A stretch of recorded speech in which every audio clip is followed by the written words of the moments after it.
আসসালামু আলাইকুম ওয়া রাহমাতুল্লাহি ওয়া বারাকাতুহু। আজকে আমি আপনাদেরকে শোনাবো সূরা হাসরের 23 এবং 24 নম্বর আয়াত।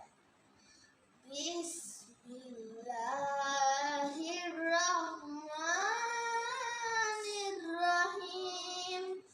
হুয়াল্লাহুল্লাযী লা ইলাহা ইল্লা হুয়া আল মালিকুল কুদ্দুসুস সালামুল মুমিনুল মুহাইমিনুল আজিজুল জাব্বারুল মুতাকাব্বির সুবহানাল্লাহি আম্মা ইউশরিকুন।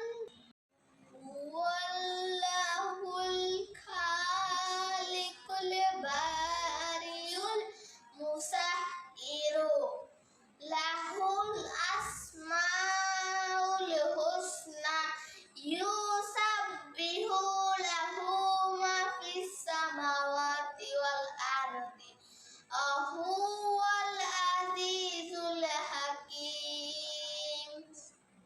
আসসালামু আলাইকুম ওয়া রাহমাতুল্লাহি